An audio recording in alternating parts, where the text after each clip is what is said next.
Assalamualaikum warahmatullahi wabarakatuh.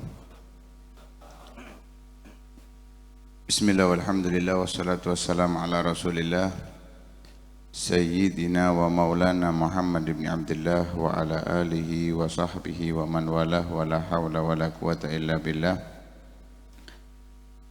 Subhanallah walhamdulillah wa la ilaha illallah Allahu akbar wa la hawla wa la quwata illa billahil aliyyil azim.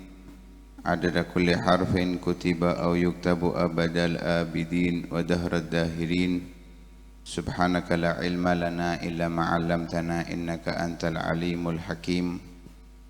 Nawaina ta'alluma wa ta'lim wan naf'a wal intifa' wa tadhakkura wa tadhkir wal ifadata wal istifadah wal hatha 'ala tamassuki bi kitabillahi wa sunnati rasulih والدعاء إلى الهدى والدلالة على الخير ابتغاء وجه الله ومرضاته وقربه وثوابه سبحانه وتعالى. Melanjutkan kajian kita di dalam kitab Risalatul Jami'ah sampai di maksiat yang ke-11, yaitu wasu'udz dzanni billahi wa bi khalqillah wat tasghiru lima 'azzamallahu min ta'atin aw ma'siyatin aw qur'anin aw ilmin aw jannatin aw nar wa kullu dhalika minal ma'asi wal khaba'ithil muhlikat bal ba'du dhalika mimma yudkhilu fil kufri wal iyadzu billahi ta'ala.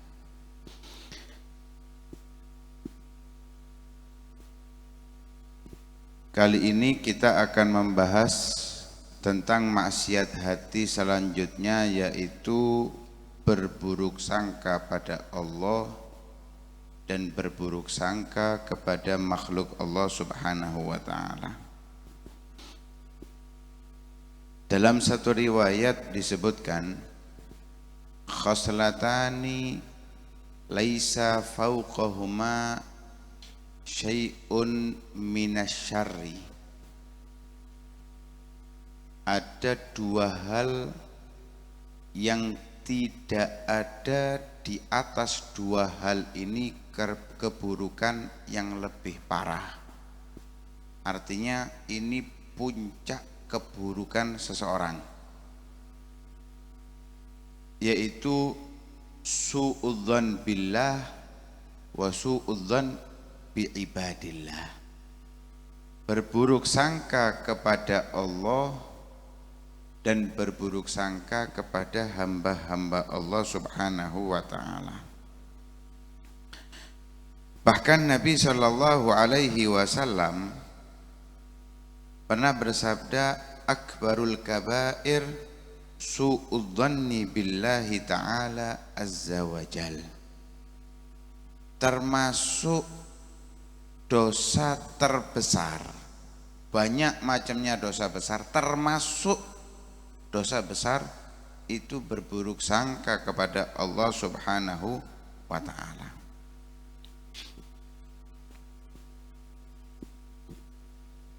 Allah pencipta dan Allah punya hak atas hambanya. Mau dikasih enak, dikasih susah, dikasih seneng, dikasih melarat, dikasih kaya, itu semuanya terserah pencipta. Tugasnya hamba ketika mendapatkan kenikmatan bersyukur, ketika mendapatkan musibah sabar. Kalau nggak tahu caranya bersyukur dalam saat mendapatkan nikmat, kalau nggak tahu caranya bersabar ketika mendapatkan musibah, minimal sangu kita itu husnudzon kepada Allah, jangan sampai suudzon kepada Allah Subhanahu wa ta'ala. Tadi pagi subhanallah kita baca Ihya di pondok, Di situ disebutkan cerita dari Imam Al-Asmu'i. Beliau itu pernah datang ke suatu desa. Subhanallah, nemu ada perempuan cantik luar biasa. Luar biasa cantiknya. Mari ndelok sing wedok ayu ndelok bojone naudzubillah min dzalik. Welek. Pasti pikirane kula panjenengan kan situ. Iki paling ya diguna-guna nggih. Dipelet iki gak mungkin, gak ngira gelem ndelok koyo ngene, sing lanang koyo ngene wedokane wayu. Ibarate sampean duwe anak wedok wayu sing ngelamar wireng elek ndek. Kira-kira diterima napa mboten? Mikir ping 1000. Apa maning wis ngono melarat maning. Imam Asmu'i ini nyeplos tanya, kok gelem kon? Akhirnya dijawab oleh perempuan itu, diem kamu nggak tahu. Ini antara dua. Kok bisa saya menikah dengan dia antara dua? Ini kalau orang punya husnudzon luar biasa. Antara dua.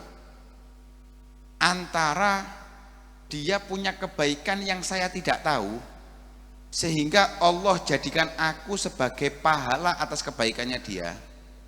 Makanya dadi wong soleh masih elek itu bojo. Ayo. Ojo terus kon salate tambah kena, ibadah tambah kena, golek ilmu tambah kena, itu bojo ayu ya tambah kae itu.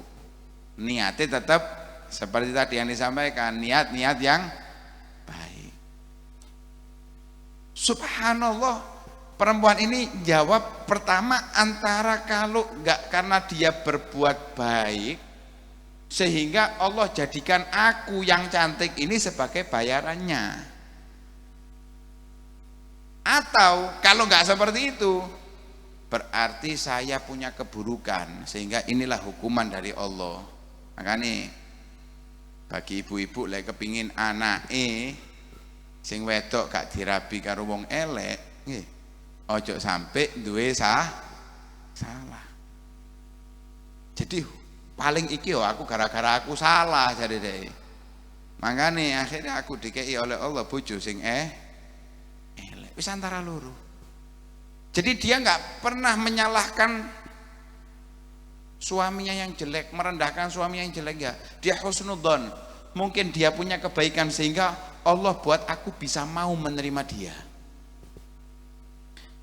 Lah, seringkali kita ini yang ada berburuk sangka kepada Allah.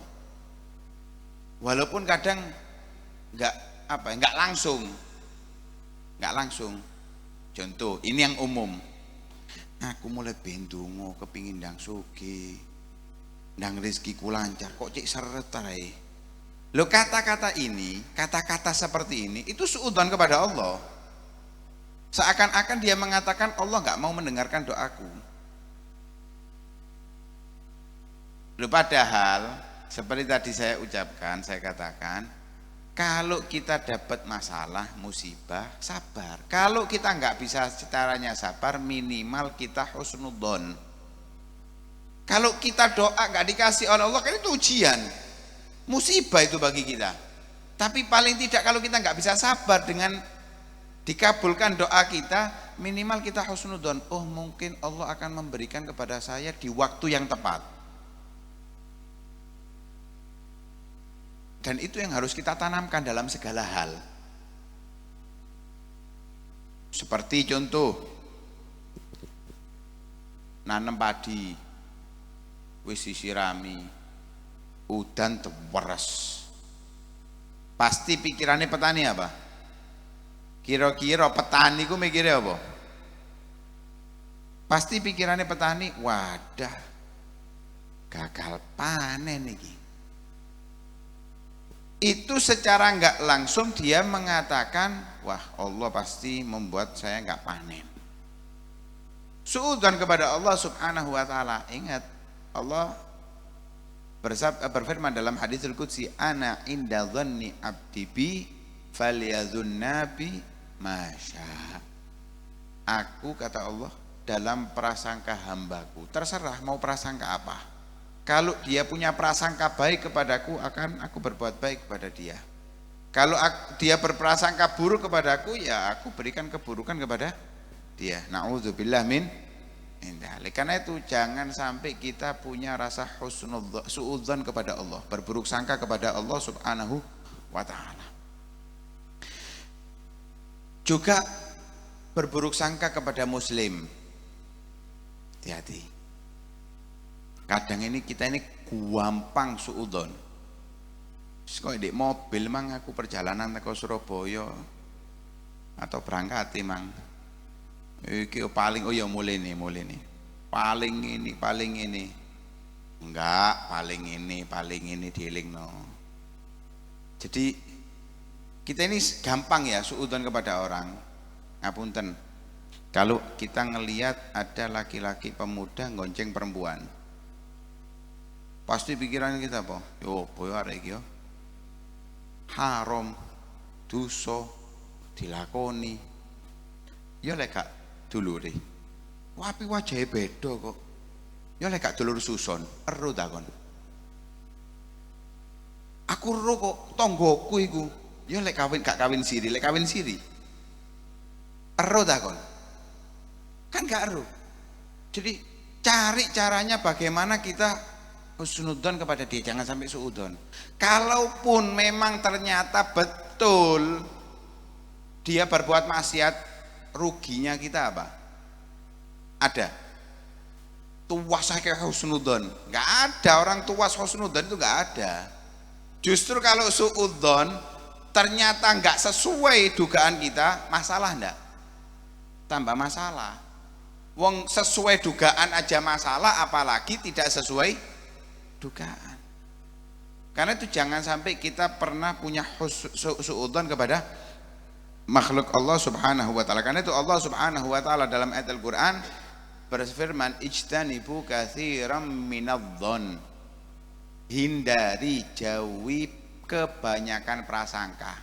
Jadi ojo gampang-gampang gawe apa? Pikiran-pikiran. Sono cuek kok ngono lho wis. Pura-pura gak ero ngono ae lho wis mari. Kecuali kalau kita mau menasehati, monggo terserah. Jangan suudzonnya, mau nasihati datang, apunten, tadi sampean itu goncengan sama perempuan, itu siapa? Oh itu teman saya, itu pacar saya, kasih nasihat, boleh. Suudzon, gak ero, nuduh langsung, nah ini yang bahaya. Lah ini yang terjadi di Indonesia sekarang ini khususnya. Gak ero opo proyeke programe gak ngerti wis disuudzoni tok intine wis. Wah iki korupsi sini iki koyo ngene kon ero ta. Lho jarene iki lek wis kulak jare. Badine bekne. Jarene. Bekne ae koyo ngono. Bekne ae akhire ngono kabeh wis. Kalau kita nggak tahu diem, lo ancane korupsi, ya salah deh, sing korupsi sing dosa sapa? Tapi kan kita yang susah rakyat. Aku takut kapan kita merasakan susahnya, ayo. Ekonomi susah, ngukane jadi malas kerja mulai biyen kok. Kate gak susah ya apa? Ibadahmu ya apa aku takut? Karena kita jauh sama Allah mungkin itu hukuman seperti tadi wong wedok iku lho. Gara-gara dia salah akhirnya dikasih hukuman suami yang jelek. Mungkin karena kita banyak maksiat, banyak lupa sama Allah dikirim orang-orang yang korupsi. Jadi jangan suudzon nang kono tok, suudzon nang iki lho. Awake dhewe disuudzoni. Kalau sama orang lain husnudzon. Sama orang lain husnudzon, tapi ya juduk terus husnudzon tok melo ae. Yo iki jenenge husnudzon ambek bodoh iku ya 11-12. Ya husnudzon tapi ojo bodoh. Jadi harus husnudzon tapi jangan sampai kita mau dibodohi. Jangan. Kita husnudzon tapi tidak mau dibodohi. Hah?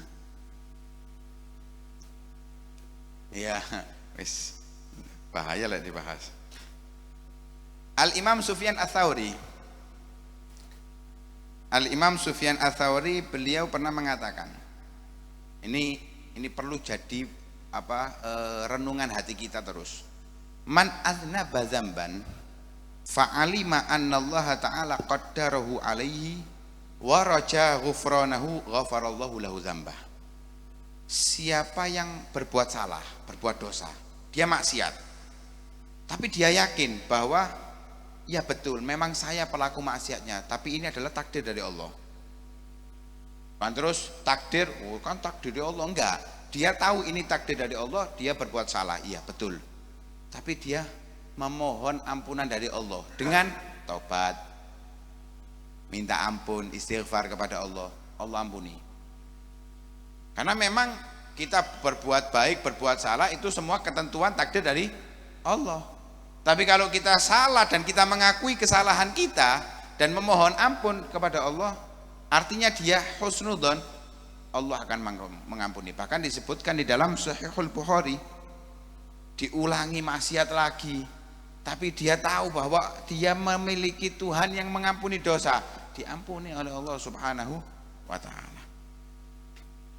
Kemudian wat tasghir lima azamallah, merendahkan, menganggap enteng, menganggap kecil apa yang diagungkan oleh Allah Subhanahu wa ta'ala. Hati-hati, ada hal-hal yang Allah anggap itu adalah hal besar.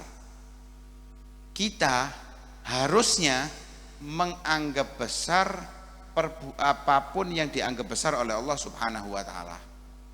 Kalau kita menganggap enteng yang dianggap besar, berarti kita melawan apa yang diinginkan oleh Allah Subhanahu wa ta'ala.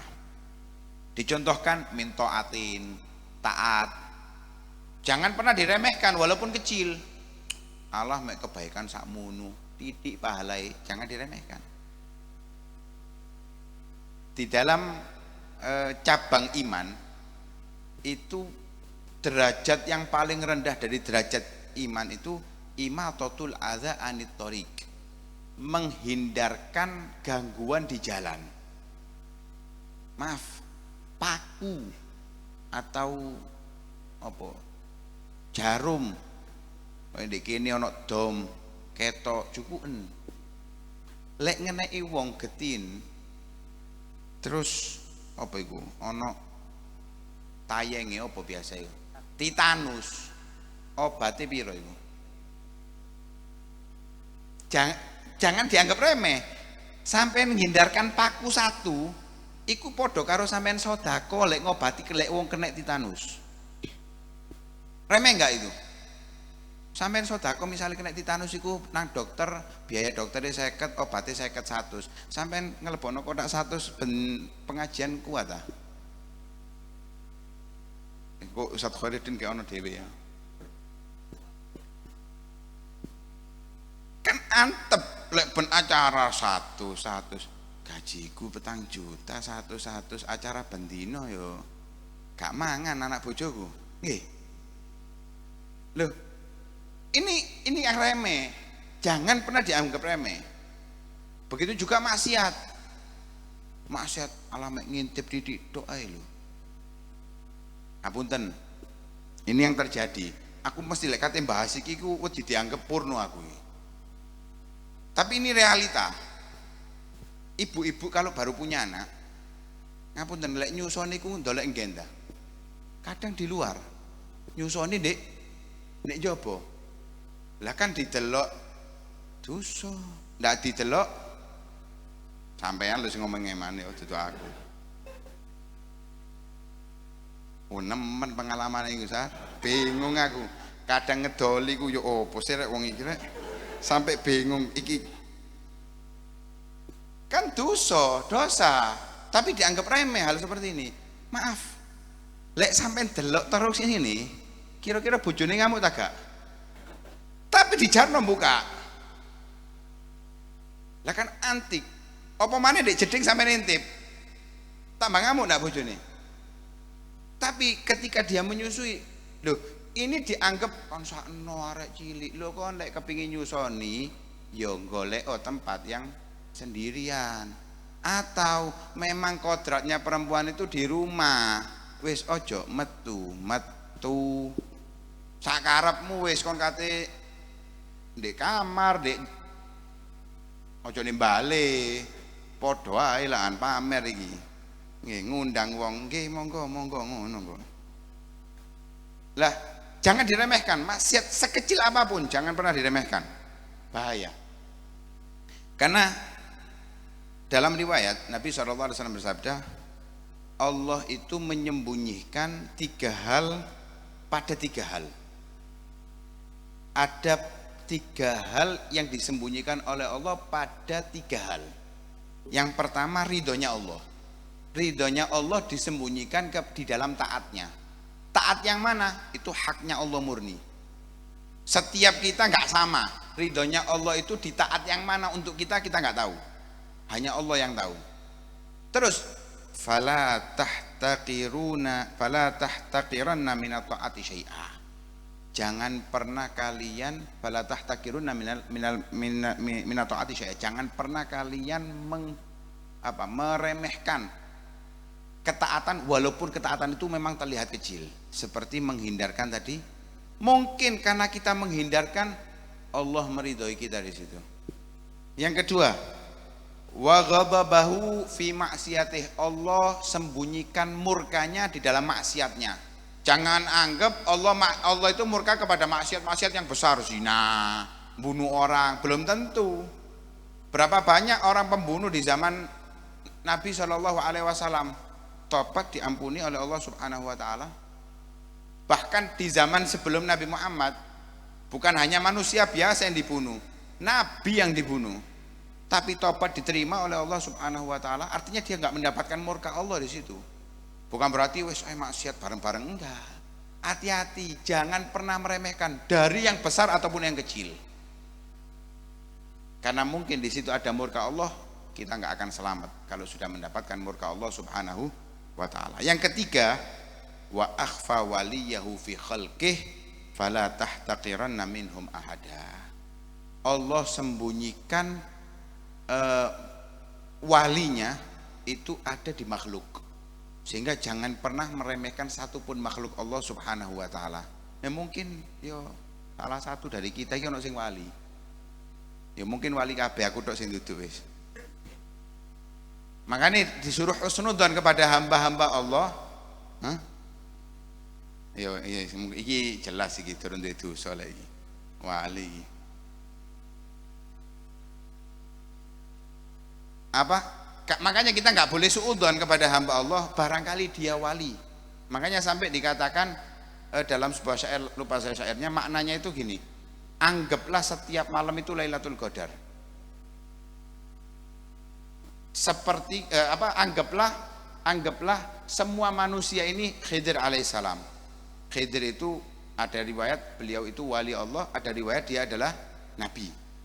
Tapi pendapat yang kuat dia adalah wali Allah Subhanahu wa taala. Anggap wis iki Khidir kabeh wis, aku tok sing duduk nggih. Wali kabeh iki wis. Kan ngono. Anggap seperti itu. Seperti kita menganggap seluruh malam ini Lailatul Qadar, apalagi malam Ramadan. Wis anggapan bendina Lailatul Qadar. Terus lek bendina Lailatul Qadar kira-kira maksiat apa turu apa ibadah? Ibadah. Seperti itu kita menganggap semua ini wali Allah Subhanahu wa taala. Karena jangan sampai kita merendahkan satu orang ternyata dia adalah wali Allah Subhanahu wa taala. Oh enggak, iki minum khamar, belum tahu kita. Berapa banyak mereka para aulia itu yang menampilkan seperti minum khamar padahal enggak minum. Nah, terus ojo nyopak-nyopak aku iki wali aku. Wali kutuk iki. Nah, begitu juga jangan pernah meremehkan apa yang diagungkan oleh Allah seperti Al-Qur'an. Ini juga sering terjadi, yasinan nggih. Rotipan diuncalno. Lah kon pikir kira-kira iku lek fotone bapakmu di ngono. Ngamuk enggak kita? Loh ini di situ ada yasin, ada ayat kursi. Ini kalamullah, jangan diremehkan. Dan pernah kita temukan dibuat nang sampah Al-Qur'an. Nauzubillah min dzalik. Kalaupun Al-Qur'an itu sudah enggak bisa layak dibaca, itu wis wadaono, kotaono simpenan. Kalau memang bisa disimpan, simpan. Kalau memang nggak memungkinkan kita menyimpannya, sebagian ulama itu obongan sampai betul-betul nggak terlihat tulisannya, sampai betul-betul nggak terlihat. Wis mentok iki, wis mentok wis, kano maneng, nggak bisa jaga sudah. Ini susah kalau mau dijaga nggak bisa, baru seperti itu. Kalau masih bisa dijaga, simpan. Misal Al-Qur'an ini mari ke obong nggak sengojo, pas mbok kobongan ta nggak sengojo, saking nggak tahu diwocoe sampai karo ndek ngono Al-Qur'an misalnya nggih. Lah ini kalau memang nggak bisa disimpan sama sekali, ya sudah minimal ya kita habiskan sampai jangan sampai terlihat tulisan. Begitu juga ilmu, apapun ilmunya, ilmu agama, ilmu syariah, fikih, tafsir Al-Qur'an, syarah-syarahnya, tafsirnya, syarah hadis, ilmu fikih dan ilmu alat nahwu. Allah ilmu nahwu jangan diremehkan. Kita nggak ngerti nahwu, nggak ngerti apa-apa. Iki gak iso baca kitab apa-apa elek gak ngerti nahwu. Dan kalau sudah nggak ngerti nahwu, nggak akan bisa memahami sesuai konteks yang diajarkan oleh Nabi Shallallahu Alaihi Wasallam. Surga neraka, alah, surga neraka urusan buri, yang penting hidup bahagia. Engko lek wis ketok neraka temenan baru kon bahagia temenan kon naudzubillah min dzalik. Dan semua maksiat-maksiat hati yang lainnya yang sudah disebutkan di beberapa pertemuan yang lalu itu adalah hal-hal yang menghancurkan seseorang. Bahkan sebagian yang tadi disebutkan itu termasuk hal-hal yang dapat membuat keluar dari agama Islam. Naudzubillah min dzalik. Seperti tadi Al-Qur'an dibuang dengan sengaja, merendahkan Al-Qur'an, ini dapat menyebabkan kekufuran. Naudzubillah min dzalik, atau menginjak Al-Qur'an. Termasuk juga kita yang sering terjadi ini yang apa ya, lagune yo viral, lumayan viral. Rabbana atina fid dunya Rabbana hablana min azwajina wa dzurriyyatina qurrata a'yun waj'alnal muttaqina imama. Itu kan ada dibuat lagu. Loh, ini Al-Qur'an dibuat lagu nggak boleh. Ini disebutkan dalam syarah Bajatul Wasail, disebutkan wa dzalika kama idza kana qara al-Qur'an ala dharbid duf awil mizmar aw ghairihima. Seperti merendahkan Al-Qur'an itu membaca Al-Qur'an dengan gaya terbangan Rabbana atina fid dunya hasanah wa fil akhirati hasanah. Hati-hati, itu Al-Qur'an, ayat Al-Qur'an itu jangan. Atau apa dengan seruling, atau dengan apa namanya, gitar, alat musik lah, nggak boleh. Nggak boleh Al-Qur'an itu digunakan dengan alat musik. Dibaca dengan nada boleh, tapi dengan alat musik tidak dibenarkan. Wallahu a'lam. Mungkin sedikit yang bisa kami sampaikan, kurang lebihnya mohon maaf. Assalamualaikum warahmatullahi wabarakatuh.